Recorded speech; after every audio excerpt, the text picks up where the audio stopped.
You're listening to Beyond Wellness Radio, bringing you the cutting edge in health, nutrition, and sports performance. Stay up to date and listen anywhere, anytime on your computer, tablet, or smartphone by subscribing on iTunes. Catch your hosts, Dr. Justin Marchegiani and Barris Harvey, as they answer your burning health questions as well as interviews from world-renowned guest experts. For more Beyond Wellness Radio, go to beyondwellnessradio.com.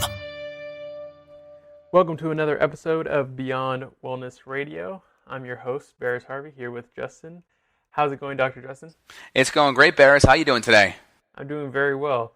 Today's discussion is going to be on adrenal fatigue. There is a lot of things going on in the media, mostly in the blogosphere, about this word adrenal fatigue and adrenal dysfunction. A lot of us in the holistic kind of functional space have been taught about adrenal fatigue, and it's fairly new to some people. So we wanted to make sure that we covered it as one of our flagship podcasts, one of our first ones. So with that being said, Dr. Justin, have you ever experienced adrenal fatigue yourself? Yes, I have. I have experienced it myself.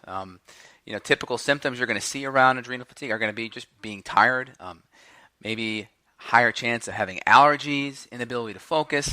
And adrenals, first off, you have to kind of go over what your adrenals are. And they're essentially your stress-handling glands. So the more stressed you are, right, we have three kinds of stress. Physical stress, that could be from over-exercise, doing too much CrossFit maybe. It could be from a car accident, chronic pain.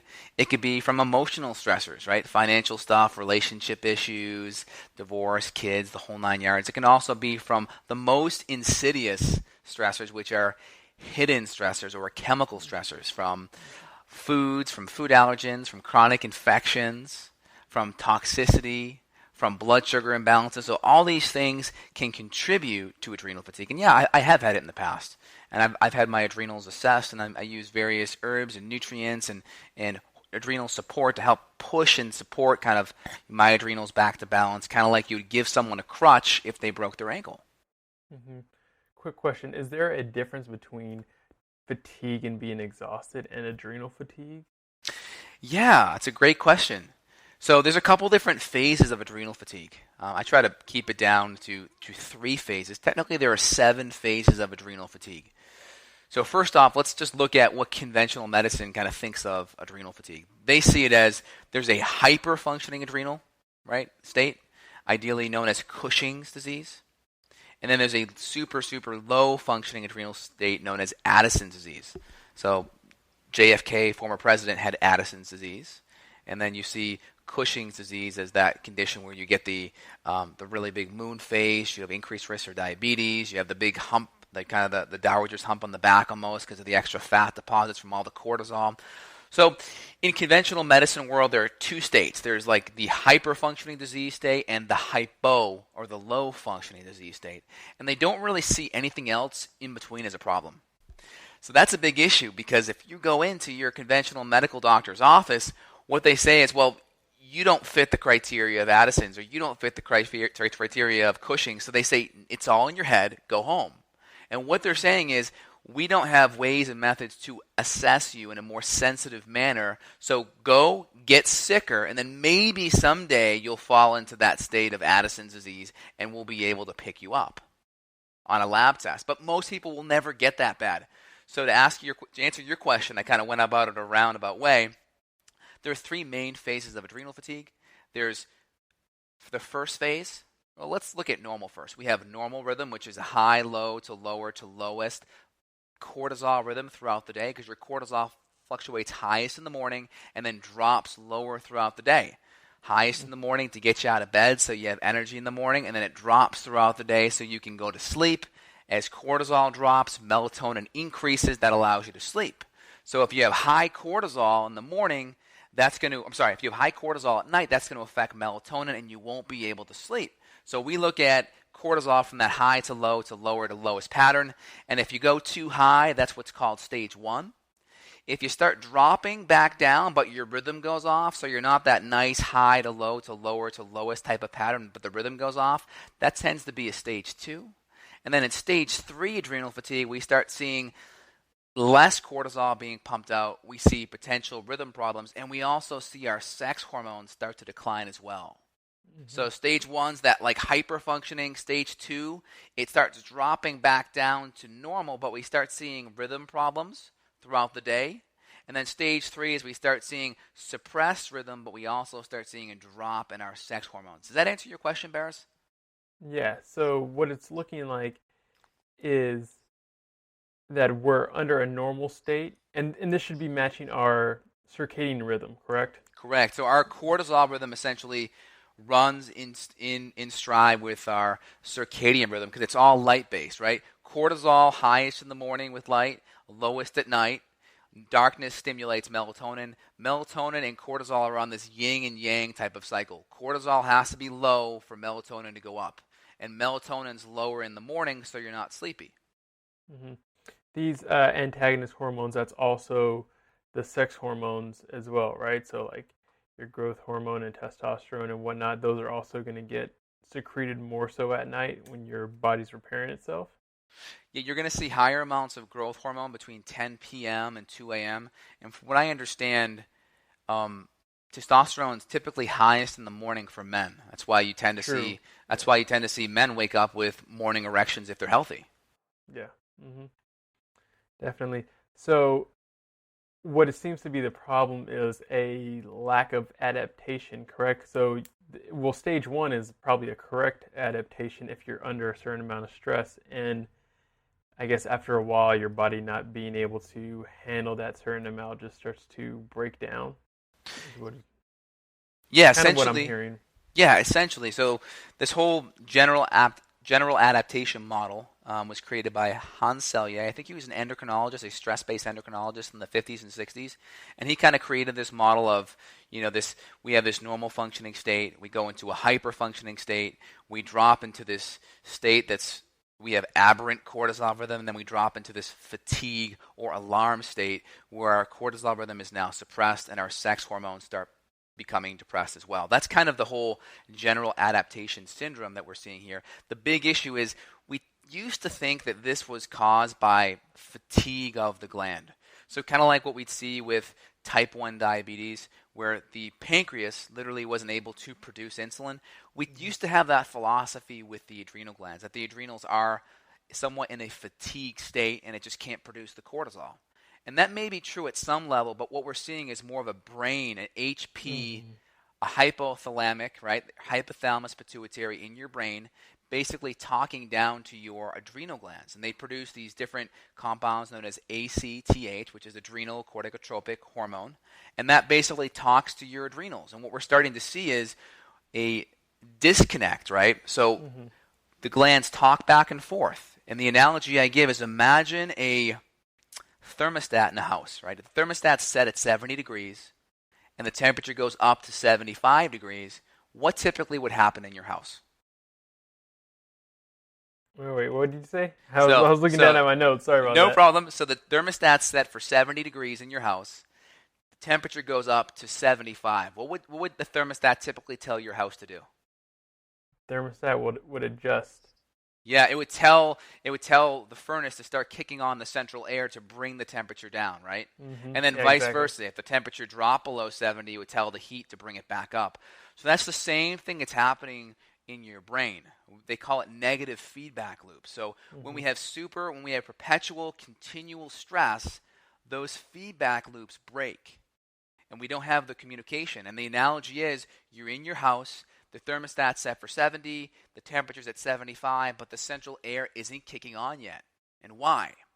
Well, in your house, maybe the thermostat or the central air is broken, but with us, there's feedback loops that are being disrupted, usually due to stress. And I kind of mentioned the physical, chemical, and emotional stressors. Typically, those are where all stress kind of fits into that little paradigm right there. And if we can do various things diet-wise, exercise-wise, lifestyle-wise, supplement-wise, natural medicine-wise to help get those feedback loops back on track again. So it's more about the HPA axis and the communication to the adrenals than just your adrenal glands just deteriorating is what was probably thought before. Like your adrenal glands are just becoming fatigued and they can't do much. and you have to heal them at a glandular level more so. Now the newer science is telling us it's more of a communication issue going on in the brain. Yes, exactly. So we're trying to get their adrenals healed by addressing some of the brain stuff that's happening.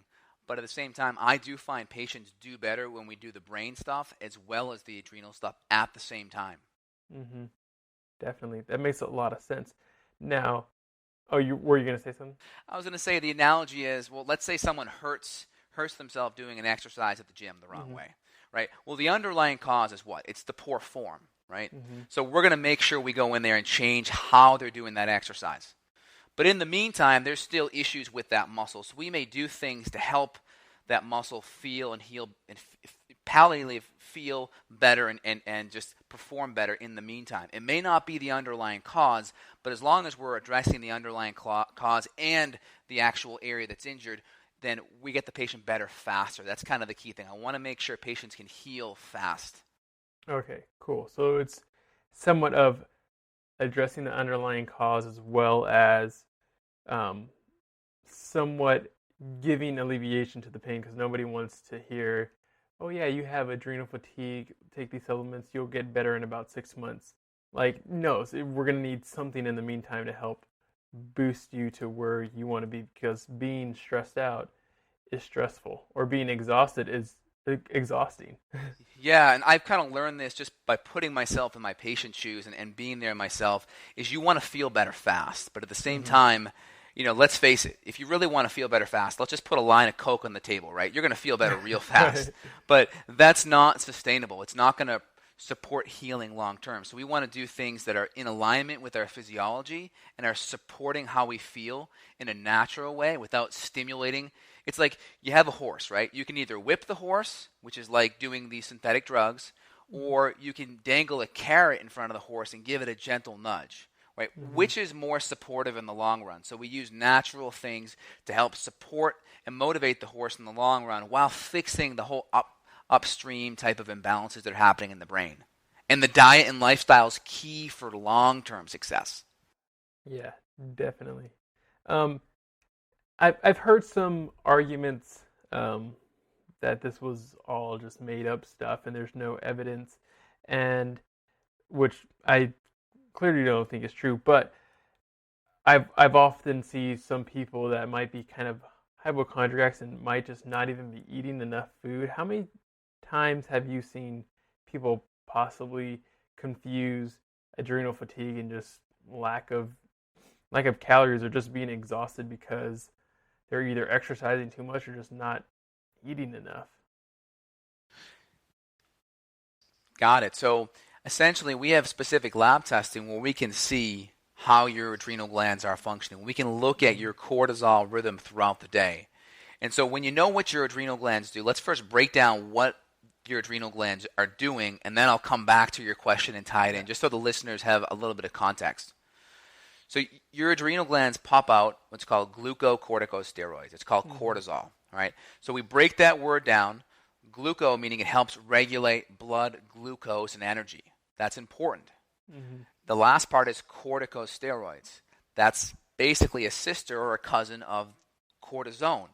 And anyone that's been injured and gone the conventional medical route for healing, they're typically using cortisone injections in your knee, your hip, or your shoulder. And cortisone injections provide anti-inflammatory relief right away. The only problem with it is after 2 or 3 injections, they're going to tell you they can't do it anymore to you. And if you ask them why, they'll tell you, well, the cortisone will start breaking down the tissues, the tendons, the ligaments, and the cartilage. So here's the issue. If you're going a cortisone route for healing, you will feel better in the short run, but if you don't address the underlying cause, there's going to be a max where they cannot do any more injections, and then you're kind of screwed because you've been relying on this for relief, and now they're pulling it away and saying, well, it's actually going to cause more damage now, and then you end up being in a worse position than you were 6 months ago, where if you just address the underlying cause, you'd have been okay. So let's recap there. We have blood glucose stabilization. We have inflammation stabilization. The last thing is sex hormones. Your adrenals provide precursor to your sex hormones. So DHEA comes from your adrenal glands as well. And for a female, it's really important because as a female, progresses into menopause and their ovaries aren't pumping out their female hormones, they're going to be getting most of their hormones, about half, according to research, from their adrenal glands. So if their adrenals are fatigued and they transition into menopause, they are basically set up for a menopause of hell. They're going to have all kinds of mood issues, symptom issues, brain fog, depression, weight gain, all kinds of symptoms. So recap, our adrenals produce sex hormones, cortisol, and anti-inflammatory hormones. And that's kind of how the adrenals, what their main functioning is. And we can measure the cortisol aspect of that via lab tests so we can know if it's real or not. In some patients, I'll see symptoms and I'll see really, really good adrenals. But then when we go run their thyroid, we'll see their thyroid's the one that's messed up. So a lot of their so-called adrenal fatigue symptoms may have been coming more from a thyroid issue than an adrenal issue. But most of the time I see actually both being connected together. And this is why we test and we don't guess, right? Exactly. You always want to assess and never guess. Yeah, definitely. So that brings me right to my next question about the thyroid. I've heard like, oh, well, maybe it's just a slow thyroid, or maybe it's the adrenals. And of course, as a health practitioner, I kind of know that it's really dependent on the person, which one's the leading driver. But let me just ask you that question. If you hear somebody say kind of a chicken or egg, or like, is it a slow thyroid causing adrenal fatigue, or is it adrenal fatigue causing a slow thyroid? What's your take on that perspective? So essentially we have the HPA axis, that's the brain talking to our adrenals, and then we have the HPT axis, which is our brain talking to our thyroid. So stress is going to affect both of those feedback loops. A cortisol is also needed for thyroid conversion. So if we start going into adrenal fatigue, we're going to be lacking cortisol to produce healthy thyroid conversion. So our T4, which is our storage or inactive thyroid hormone, won't convert to T3 properly. So a lot of times what we'll see is the TSH, which is the brain talking to the thyroid, will start going up. It's trying to yell louder because that conversion isn't happening. So we need cortisol for actual thyroid conversion. But at the same time, if we get too much cortisol, what will happen is we'll have receptor site downregulation for the thyroid hormone. So we'll have lots of thyroid hormone sitting out there, but the receptor sites become numb to the thyroid hormone, or we'll see less uptake of that thyroid hormone because of the high amount of cortisol. So it's like this delicate balance. If we have too little cortisol, we won't be able to make that T4 to T3 conversion. And if we have too much cortisol, we'll actually cause receptor site downregulation to the thyroid hormone. So that's why it's always good to look at both so we can get a good clinical picture. Now, I find that if you just deal with the adrenals first, you can help a lot of the issues. But some people really do have primary thyroid issues, and they need to have their thyroid looked at first. But my typical recommendation is adrenals and female hormones at the same time should be addressed, and then progress into thyroid afterwards. Because the adrenals need to be there as a foundation for healthy thyroid support. Yeah, that's something I found as well. Sometimes you'll notice on a lab result like poor thyroid health, but you also notice poor adrenal health as well. And when you go through and start treating and helping repair the adrenals, sometimes those thyroid numbers just start to pick up just because you're fixing the adrenal glands.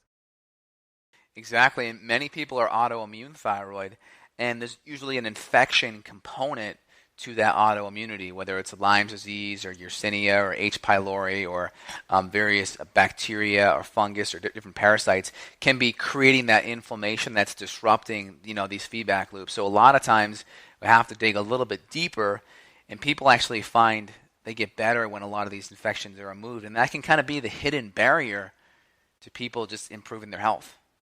Yeah, definitely. So you brought up this concept and made me think of a question just off the top about our thyroid gland needing that adrenal production, that cortisol production. Now, usually with stage 1, if we just look at the simple 3 phases of adrenal dysfunction, stage 1 is where we start to produce too much cortisol, and then we start to dip down into stage 2 and stage 3. Can your thyroid, like the receptor sites, become hypersensitive when you're in stage 1, and then as it drops down, still be hypersensitive, and now you're not even producing enough? Can that happen and it just be like a catastrophe? So you're talking about someone staying in stage 1? Or someone getting into stage 1, which is going to have too much cortisol, which is going to cause kind of that receptor downregulation, like you mentioned. Your thyroid is going to be like, all right, we have too much, let's try to balance. And then if you drop into like stage 2 or stage 3, where you're not even producing a lot of cortisol, now you're making less cortisol, and the cortisol that you're making isn't actually making any noise when it gets to the location. Does that make any sense? Yeah. So essentially, as people progress into stage 1, this is where they feel really good, right? They're like really good. They're on top of the world. They feel so motivated and like super focused. We have people that have really good genetic constitution that can handle that. People that thrive under stress. A lot of lawyers, a lot of high executives that just never get tired. Those are your people that usually can almost live in stage 1.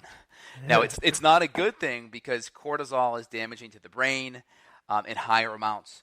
Cortisol is a fat storage hormone too. It will break down lean muscle to provide glucose for energy, so you become skinny fat. So you start breaking down muscle, and we have a lot of cortisol receptors around the tummy. So if you stay in that stage 1, you'll start gaining weight around the tummy, and you'll also start losing some muscle. But if you start progressing into stage 2 and stage 3, it's possible that you walk out of there and you start feeling a little bit more fatigued, more brain fog, less energy, and when you get achy and when you get sore, it just lingers forever because you don't have the ability to put out the inflammation. So people in stage 1, a lot of times they'll start having a lot of anxiety. They'll have a harder time like quieting their mind. They'll have a harder time going to sleep at night. Those are your stage 1. So usually they're more motivated to work with me when they have the anxiety, when they have the difficulty falling asleep, when they start having the extra belly fat, when they start getting the extra cellulite. That's when they're more motivated. But over time, most people in that stage 1 will drop down into having more fatigue, less productivity, brain fog, because as cortisol starts dysfunctioning, so does the immune system, and as their immune system dysfunctions, less difficult time with breaking down food, increased chance of constipation, increased chance of infections. So more issues tend to compound on one another as adrenal fatigue lasts longer and longer and longer. Mm-hmm. Does that answer your question? Yeah, somewhat. So it just seems like and this is probably why it's brought up so much, is the adrenal fatigue. One, because we do live in the 21st century and we just stress the hell out of ourselves. Yeah. But also, like, because it is such a foundational component to our overall health, it's such a big mover. Our cortisol, the same thing that wakes us up in the morning and gives us energy, which is so vital, but also in excess can be very dangerous, and when it gets too low can be dangerous as well, just for being a healthy, happy human being. Exactly. And one of the biggest and most insidious stressors are the foods that we eat. I mean, we're so programmed that eating grains or eating these foods are so healthy for us. Even though you think they're healthy, it doesn't matter. They could be a stress to your body. So if you're eating 11 servings of gluten a day, because it's the primary thing on the food pyramid, it doesn't matter if you think it's healthy. More than likely, in your case, it's creating stress and inflammation. If you're skipping meals, let's say you're one of these people in the paleo world that's like, you know what? I'm going to intermittent fast every day. I'm going to do all these different things. This is great, right? I'm going to get all these benefits of cellular autophagy. Well, skipping meals can actually be very detrimental to your adrenal glands because your body has to make cortisol to stabilize your blood sugar. So a lot of people, they're already too stressed, their thyroid's not in the right place, their adrenals aren't in the right place, and they're intermittent fasting, and they probably shouldn't. So my goal is, intermittent fasting I think is great. I try to do it once a week, but I recommend my patients get healthy first. Get your adrenals and your thyroid healthy first before you start doing intermittent fasting. And if you're going to do intermittent fasting, Choose a day that's not that stressful. Choose that Saturday morning when you're going to be watching TV with your friends or your family. Choose the Sunday morning, right? Try not to do it Monday through Friday when you're really, really working hard and you're under a lot of stress. Choose the day that's less stressful. Get healthy first, and then choose the less stressful day and see how you do. It's funny that you say that. That kind of brings up an idea that I have when it comes to, being really healthy or being really sick. It seems that people that are really, really healthy are able to do, like you said, intermittent fast and do healthy things, whereas people that are really sick, sometimes they have to take it slow just because, I guess, it can even be like detoxification, like issues, trying to do everything perfect is actually kind of stressful to their body. Whereas people that are really healthy, sometimes they're really resilient and they can get over things, but eating crappy food and they feel it and they notice it and it hits them like a ton of bricks. Whereas people that are really sick, they can eat crappy and they're so used to feeling crappy that it doesn't feel like it's taxing them. So it's funny seeing this kind of back and forth, how people that are really healthy can do things that are really healthy, but if they do something that's going to make them, feel like crap or do something unhealthy, they really feel it bad. Whereas it's the opposite way around with someone who's sick. Someone who's really sick and they do something like drink, they might not notice the effect because they're so used to it. They don't feel any worse. But if they do something healthy, they might, like, too far, like trying to intermittently fast, they might actually feel bad. So it's funny seeing that. Oh God. Exactly. And the analogy I've created that I use to get that concept across to my patients is the analogy of a stress bucket. Right? People that are more unhealthy or just having more symptoms right now, if you're having more symptoms, I'll put you in the unhealthy category. They have a smaller stress bucket. Right? We all have people and friends that eat bad and that just have a ridiculous amount of energy and just go, go, go, go, go. Right? Those are people with like really, really big stress buckets, right? We hate them. We're like, oh my gosh, how can you do all these things and get away with it, right? We all have people in our life we can think of. They burn the candle at both ends. They have really, really big stress buckets. Normally at some point it will catch up to them. So I'll explain what that means. And then we have people that they just do a couple of things wrong. Their constitution is more sensitive. They may have a smaller stress bucket. So we put our little stress balls in that bucket. And those stress balls could be a gut infection. It could be gluten. It could be blood sugar, right? It could be toxin exposure from the environment. And the more stress balls that we have in our bucket, when our bucket overflows, we start having symptoms. So if you have a smaller bucket, it's not going to take many stress balls for that bucket to overflow. But if you have a higher or stronger constitution, you may be able to fit more stressors in there before symptoms happen. And it's not necessarily a bad thing to have a smaller stress bucket. I just call it the canary in the coal mine, right? So the whole idea with the canary in the coal mine is coal miners used to bring in canaries because the canaries would sense the carbon monoxide and literally die before the miners would, so the miners could get out. So it's the canary in the coal mine, meaning you're going to be aware that those stressors are affecting you sooner, and you can actually make changes and avoid the cancer or avoid the chronic degenerative disease that may happen the longer you do it. So you can actually start pulling some of those stress balls out and working with a good functional medicine nutritionist or doctor to help figure out what those are, and then figure out what organ systems or glandular systems are damaged and help repair them. Yeah, I definitely have a smaller stress bucket, as when I was in high school, I got fat. And I used to be able to eat whatever I wanted, and then all of a sudden, like, no matter how much exercise, like, it forced me to start to do a lot of research into why what was, like, every time I went to my doctor, and if it was just like some kind of sickness or illness, it just wasn't being treated correctly. Like, I wasn't getting the help that I needed. And then same thing with a nutritionist. Like, I was still, like, I just wasn't healthy. But I was following everything that I should have, reading all kinds of textbooks. But so luckily I had that canary in the coal mine kind of thing. And it's funny because sometimes I wish that, I can eat whatever I want and be super duper lean, but at the same time, I totally wouldn't have known the stuff I do now if it wasn't for that kind of my body signaling. And it's kind of like how our skin is. Our skin is usually one of the more sensitive organs in our body, and I like to tell people, that's a good thing. It's an instant sign. If you're stressing too much or you eat a bad food, you'll get a pimple right in the middle of your forehead and be like, well, maybe I shouldn't have ate that, or maybe I should have got some extra sleep last night. Yeah, exactly. And I think it's really a gift for a lot of people because it helps keep them in check. Because a lot of times these chronic degenerative diseases take decades to occur.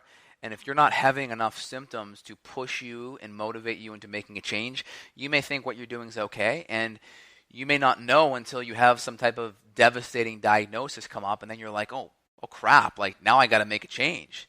And it's like now it's really serious versus, just a little bit of adrenal fatigue or a couple of little symptoms. So that's kind of always at the surface. And then one thing I always see with patients, this is a really interesting concept, is a lot of times patients will do really good. They'll be really clean, and then they'll go back to eating maybe one meal they used to eat that wasn't too bad, and they'll really have a ton of symptoms.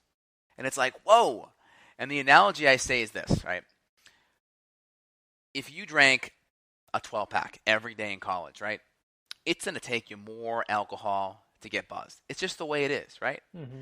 So if you stop drinking for a couple of months, you're going to be a cheap date, right? 1 or 2 drinks, you're very buzzed. Now, it's the same thing.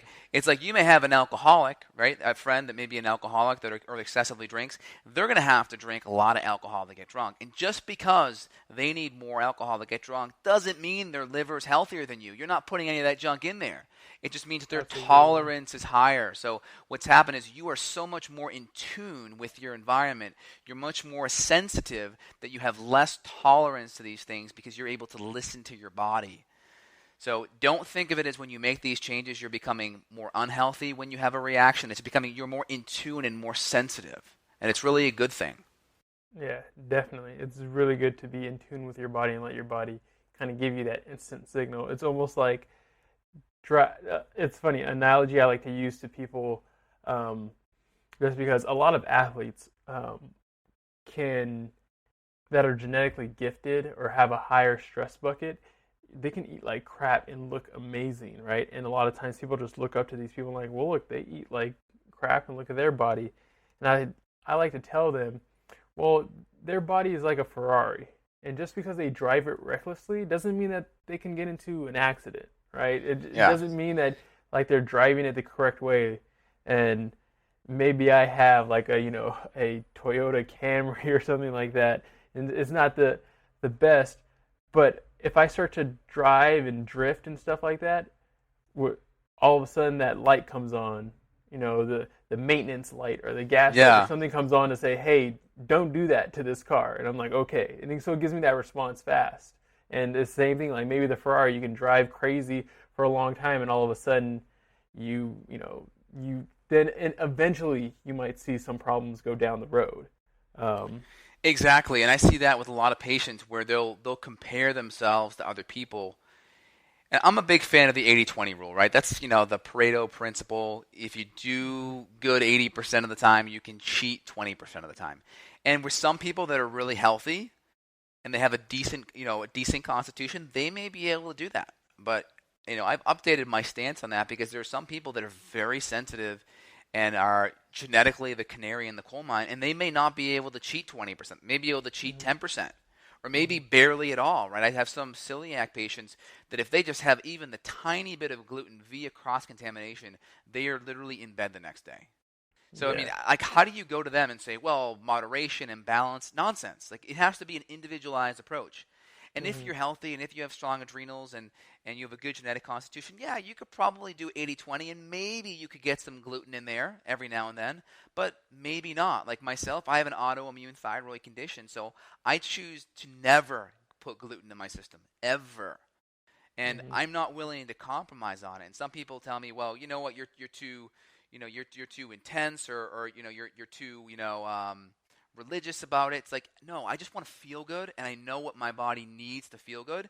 But I'm also aware that some people can get away with it a little bit, and I'm also aware some people can't. So we need to be able to have an individualized approach of how fastidious or how on point certain people need to be, and also realize that some people may be able to be a little more relaxed with that. Yeah, it's definitely important. Sometimes people take the 80-20 rule a little too literal. Yes. It's more of like a principle, so kind of an overview, like this is You don't have to be so strict on yourself, but be intuitive to how your own body works. Once you get some coaching, once you get some help from a nutritionist or a practitioner to guide you where you need to get, and then that's, I think, the definition of a doctor is supposed to be a teacher, right? Yeah. Once you learn a certain amount, then one of the goals is to learn how your own body works and to be able to listen to it and to be sensitive to it. So that way you can tell, hey, you know what? It's okay if I eat, go out and eat some pizza every once in a while because I like pizza and it tastes good. But maybe you feel like crap the next 3 days and you're like, you know what? Maybe I can find something else that I like. I really like sushi and that doesn't make me feel like crap. I feel good. Yeah, or you could try getting some gluten-free pizza. Even though it may be rice flour, it still is going to have a lower prolamine content than your regular wheat pizza. And I think that's important because some people will have these cheat days. I mean, you see it in Tim Ferriss's book, which I love his stuff, but he'll have these cheat days, and you'll just be eating a ridiculous amount of crap for that one day, and then you're literally inflamed and bloated for the next 5 days. So you're living like 70 to 80% of your week inflamed and suffering from the side effects of your cheat day. It doesn't make sense. Like, if you're going to eat, make sure it doesn't affect your performance. And I had some alcohol last night. What did I have? I had some tequila with half a lime and some carbonated water, and I got a nice gentle buzz, but I feel good an hour or two later. I have no side effects from drinking moldy wine or glutinous beer, if you will. Mm-hmm. Yeah, definitely. Same thing here. And like an example, like I said, I like pizza. Every once in a while, I'll go to this local pizza parlor, and they have a gluten-free option. And to me, it tastes better than the normal one, just because I like thin crust, and they use a thin crust. And one time they were out of it, and I'm like, nah, so I'll just get the normal one then. And I just don't. I feel much crappier the next day, and even that night, like I feel. It just doesn't feel good. And both the pizzas taste pretty damn good. Yeah. But to me, it's not worth it to feel like crap an extra amount of time. Like eating pizza regardless isn't healthy. It's not going to make me feel better. It's going to make me temporarily feel good because there's a lot of flavor. It's going to make me happy, which is what's life all about, is being happy. But not if I'm going to feel like crap the next 3 days, and then I'm not happy for the next 3 days. So eating the gluten-free pizza, I'm good to go. I couldn't eat that every day, but if I eat it once in a while, twice a month, I'm cool. But if I eat the one with gluten in it, like I just can't do it. And yeah. doesn't mean that everybody can't do it. And I'm not going to tell everybody not to do it. I'm just going to say, well, try it. See how you feel. If you feel like you can, that's your choice. But Yeah, and I agree, and I think it really depends on the person, how sick they are.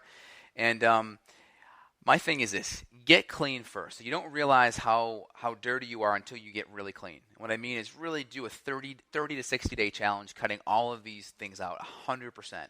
Then if you introduce them back in slowly, then see how you do. My biggest issue is I'm seeing so many patients with autoimmune conditions that I'm concerned that there's underlying antibodies that may not present significant symptoms when you add these grains and junk back in, that you still may be making antibodies that are destroying brain cells and destroying different structural tissue in the body that may be increasing your chance of disease 20 or 30 years down the road. So I'm very, very careful to ever suggest introducing gluten as a 20%. I think there are enough cheats that are out there where you can get that 20% and not poison your body with gluten. I like Rob Wolf's saying on gluten. He calls it Satan's excrement. I really think that rings true because I know I just don't feel good with it. And I have a question for you.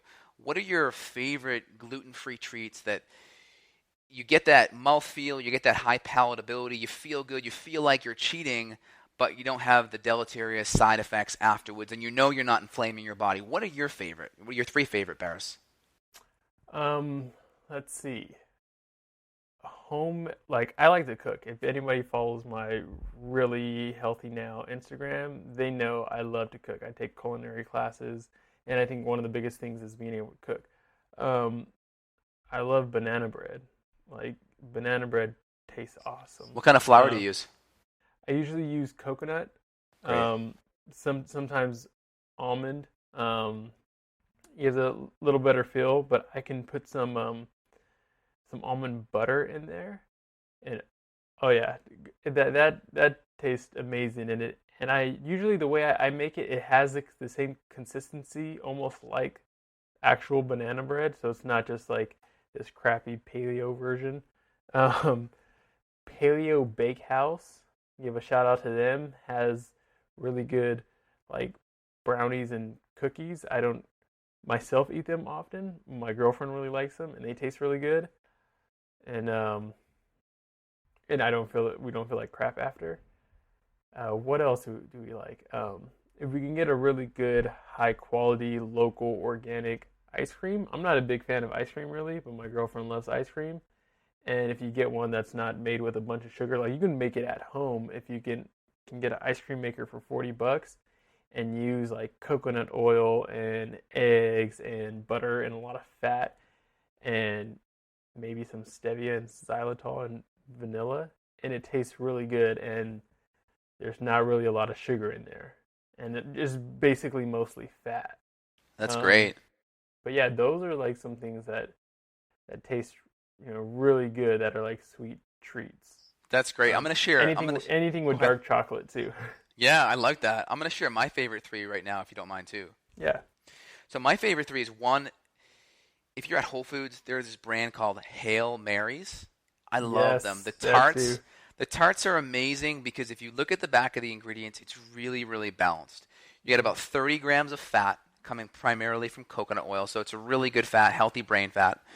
You have about 20 grams of sugar, which isn't too bad for the whole thing. And it tends to be lower glycemic type of sugar, so it's not spiking your blood sugar around. And you Hmm. get about 12 to 15 grams of protein. So you have at least some good fat to kind of slow down any of that sugar absorption. You're getting some good protein there. And it's pretty anti-inflammatory. Like you kind of feel really good afterwards and full. And it's like, wow, like, this is really isn't that bad at all. That's kind of my favorite one because it's really convenient. Yeah. My I'm gonna next cut you is, off real go ahead. quick. Yeah. The Cocoa Roos as well. Yes, those are great. Hail Mary makes Cocoa Roos. There's another brand that makes Cocoa Roos too. Like I get those from my girlfriend like all the time. Like Yes. those taste amazing as well. So go ahead, go over your other two. Those are really good, and I like the cocoa roux. I do have preference towards the tarts though, because if you look at the first ingredient, it's actually fat Yeah. for the tarts, so it's a little bit higher quality fat versus the sugar being the first ingredient. So I try to do that more because the fats just keeps me a little bit fuller and makes me feel a little bit more sustained. Where if I Hmm. do the other ones, I just kind of continue craving them because the sugar just keeps my cravings just up a little bit too high. Hmm. But yeah, totally good, and I love them as well. Next, I do paleo chocolate pudding. Really, really Hmm. simple. You get some high quality coconut milk. Put it in the fridge for about 24 hours so the coconut water and the cream kind of separate. Scoop out the cream. You can add about a quarter of a cup of cacao, cacao flour or no, cacao powder in there, and you can do a couple drops of stevia. Mix it up. There's literally like 2 or 3 ingredients. You can add a little bit of vanilla if you want, and you have this amazing chocolate pudding that's like super thick, virtually no sugar, almost all high quality fat. And when you eat that, like you feel full. I'll take a couple of organic berries, throw them on top, and I just feel like amazingly, amazingly good afterwards. That's a good one. And then also paleo pancakes, which is some coconut Oh flour, yeah. eggs, and coconut milk. It's 3 ingredients. You can go to my blog at Justin Health and you can Google paleo pancakes and you'll be able to find it there. Just super awesome, easy ways you can enjoy those meals and not have the inflammatory, day or two after, just the side effects. Yeah, those sound amazing. I also have one actually for Sean Croxton's I think his Real Food Con we put together like this compiled like recipe book, and one of my recipes in there was paleo pancakes. So That's yeah, great. pancakes are can't really go wrong with pancakes. You can't. And I think Pretty, this all ties back to like I want to, keep the context of the show with the adrenals, and this all ties back to the adrenals because if your blood sugar and you're throwing inflammatory food in there that's causing your blood sugar and your inflammation to go up and down, your adrenals are the main glands that have to come in and buffer that. So it all relates back to the adrenals because if you're taking in foods that aren't going to be causing these massive blood sugar spikes or creating all this inflammation and cytokine reaction, then you're taking stress off your adrenals. Yeah. And if you're taking stress off of your adrenals, but you're still getting the enjoyment of Yes. really delicious food. You brought up something with the fats. I'm gonna throw in one more thing for people. I know this is mostly about adrenal fatigues, and we're going off with recipes, but just think of it as a bonus, you guys. So if anybody knows like the recipe for like bulletproof coffee, like the coffee, butter, and MCT oil. Yeah. Something simple that people can do, which is somewhat similar, some coconut oil, butter, or MCT oil, butter, whatever, that kind of thing, like the bulletproof coffee, but instead, like just for like more of a sweet craving or an afternoon kind of thing, using chai tea. It tastes so amazing. Like that to me is a treat, and there's like no sugar in there. It's just chai tea, and I just put some cinnamon in there, and with the butter, it's just such a creamy, like, It's great. I don't know, it just makes my mouth water just thinking about it. But if anybody's out there, try taking the bulletproof coffee kind of idea and like using chai tea, and it tastes amazing. That's great. But, That's yeah. great. Awesome. So real quick, we went over a lot of stuff already, but I wanted to know, we mentioned some things like there's going to be hidden stressors, and some of the general things, but I want to make sure that people know what are the common causes of adrenal fatigue, and then after to briefly go over some of the uncommon common causes that people might not know about. Got it. So the biggest thing is going to be the triangle of health, the physical, chemical, and emotional stressors. So the physical stressors are pretty common. The big thing is people over-exercising on that side. They have chronic injury. They're doing their CrossFit, right? And the key thing is, we know if exercise is causing a problem is when people literally are tired after their workout. If you do not feel energized after your workout, your adrenals are bearing the brunt.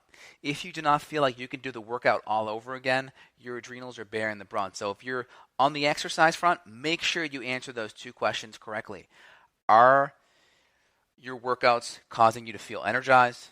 And are you able to do the workout over again? As long as you answer to those things correctly, then I think your exercise is great. On the emotional side, do your best to, have good communication in your life. I'm a big fan of karma and following the golden rule. Treat people like you want to be treated. It's really important. If you put good vibes out there, you're going to get some good vibes back. And I think that really helps emotionally. Also, be part of a community. Whether it's your church, your spiritual group, or your CrossFit box, or a meetup group, try to be part of a community. I think having that connection with people that are, on board with what you're doing. A lot of people may think you're weird doing these things because it's out of conventional wisdom. So be in a group that gets you and understands why you're doing it and supports you. I think that's really important on the emotional side. And then on the chemical stressors, or the hidden stressors, if you will, we kind of already talked about that, but the infections, the thyroid stress, the adrenal stress that may already be there because of all the other things that have been happening for so long. The biggest ones, the blood sugar, not skipping meals, environmental toxicity, the various infections. So definitely get assessed. I mean, the easy ones are simple, right? Sleep, getting to bed on time, stabilizing your blood sugar, eating some type of an anti-inflammatory paleo or a bulletproof style of diets, and to be huge to move forward. But there are a lot of people that still that's not enough, and that's where it's good to see someone like me or you, or at least get a complimentary evaluation to see, what the next steps could be for that person. Yeah, definitely. And you said something about like joining a group. I think that's a big thing nowadays with, Facebook and Twitter, and like I love these platforms to be able to connect to people like all over the world and to have a lot of connections. But sometimes they're not as deep as before. Like we've traded in, now we have like a lot of acquaintances, but not really like really deep communications and friends. So like you said, like joining a group, like even if you sign up for a salsa class or learn something new, you're hitting two things at the same time. You're learning new things, you're out there having fun, and you're getting to meet new people, learn an instrument, go places and just enjoy the people around you, and enjoy those relationships. And I think that helps a lot when it comes to the stress management, is just having that human connection. Because sometimes if you're just on Facebook, for like 2 hours, like I guess that's the average. I don't know how people spend 2 hours on Facebook, but like if you get off, you'll probably feel more lonely than anything, because it's like you might have talked to somebody online, but there's something about actually talking to a human being either on the phone or face to face and having that connection. I agree, and that's one of the biggest things I'm trying to work on, because I get so busy in what I do in my work and helping patients and people from all over the world that I'm trying to work on that myself. Really getting more into the CrossFit community and the paleo community, more with people, with friends. So, I have those quality relationships too. So I'm working on this myself too. Yeah, definitely. Okay, what are some uncommon causes of just to make it fun? Some uncommon causes of adrenal fatigue. Well, I mean, a lot of people, it could be Lyme's. It could be like a Lyme's disease infection. Some people, and Lyme's is one of those things where it's like not really thought that you can have chronic Lyme's condition. So outside of, let's say you do your 21 to 14 days of doxycycline, Lyme's doesn't really exist in the conventional medical world. So a lot of people are told, oh, it's all in your head, and then they're just recommended some antipsychotic or antidepressant medications, but they have, an infection. And a lot of times with Lyme's, it's not just Lyme's, it's the various co-infections that are on the ticks as well, which could be Babesia, Bartonella, Ehrlichia, Mycoplasma, all these various infections that can be creating a problem too. So I see that in a lot of people, and that can be a very, very uncommon cause. So if you've gotten a tick bite, or if you're in one of those tick areas and you're suffering from a lot of symptoms that just seem unrelated, Lyme's is definitely a possibility, and you should be assessed. Yeah, definitely. So that was a great one, really interesting. And I know Dr. Justin has some patients he has to get to, so I want to make sure that we do get to some solutions real fast. What are some, because we talked about some of the diet a lot. We talked about rest and making sure that you don't feel exhausted after exercise, more like you're more energized, and that kind of covers the exercise. Covered stress. What about some supplements that we can probably take to help us reach our goals faster, or get us over, maybe we might have plateaued, something that's going to help boost us up and help us recover faster? Great question. So there are some specific recommendations that I only make according to laboratory tests that may be like bioidentical support, hormone support, specific timing of nutrients, and adrenal support. I would make those recommendations based on lab tests. So those may involve using pregnenolone or DHEA or a phosphorylated serine, or some bioidentical cortisol, licorice root at certain times throughout the day. So that would be really dependent upon the laboratory testing. But to give some general recommendations, one of my favorite adrenal herbs is ashwagandha. Now, the biggest problem with herbs today is it's really hard to find good quality herbs. A lot of people just go look on Amazon or online and just try to find the cheapest thing they can get. And a lot of times that's not really a good call, because a lot of these herbs can be contaminated with heavy metals. They're not independently tested by third-party laboratories. So it's really important you use reputable companies. I mean, just to name a few, I like Ayush herbs. I like MediHerb. I like Gaia herbs. I also like Herb Farm, and a couple of different herbs that you can do. One of my favorite is Eleuthero. Ashwagandha is excellent. Rhodiola is excellent. Korean ginseng is excellent as well. Now, these herbs are all adaptogenic, and the reason why they're more non-specific is they have the ability and the quality to modulate stress hormones and sex hormones up and down based upon where you're at that time. So you can be hyper-functioning in regards to stress, and that can actually tone the stress response down, or you could be hypo-functioning, low-functioning, and it could give you a little bit of a boost. So a lot of these herbs actually came from research by the Russians in the 50s, 60s, and 70s. So, while we're busy, at war and World War II and the Cold War and such, and the whole NASA space program, they were allocating a lot of resources to these herbs. One, to help improve their military's performance. Two, to help with their athletes, right? Russia has a tremendous history of athletics, and they were also using it. They're always ahead of the game. Yes, and they were also using it to help boost the performance of their astronauts. So they spent millions of dollars 40, 50, 60 years ago in studying these adaptogenic herbs so they can use them. So these are very, like, people are like, well, where's the research on it? It's out there. You just have to look, but it's very, very, very well studied. These are very safe. The only issue is just making sure you're using, a therapeutic dose. Most people are using these combination products that don't have enough of one herb to really have a therapeutic benefit. And they're not using enough of a quality herb. So I'm a big fan of doing high-quality eleuthero. I'll do up to a teaspoon of high-quality eleuthero 2 to 3 times a day. I'll do up to 2 grams of ashwagandha per day, up to about 800 milligrams to 1 gram of rhodiola per day. And I'll kind of rotate my herbs as well. Some people will use them in a combination support. Some will use them really high doses, and they'll rotate them.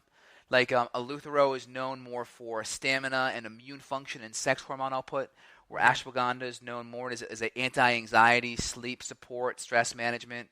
Rhodiola is more in the family of like an antidepressant type of action. So depending on what symptoms patients have, I'll actually will pick certain herbs that support more of those imbalances. Yeah, isn't that awesome how they have side benefits versus side effects? Yeah, it's really awesome, and like they support your immune system, and you don't have to be as specific with them. Now, I recommend getting yourself tested because if you're more specific, it's like if you're going to go out and you're going to, shoot a target, you can always hit the target with a bazooka, but it tends to be inefficient and cost effective.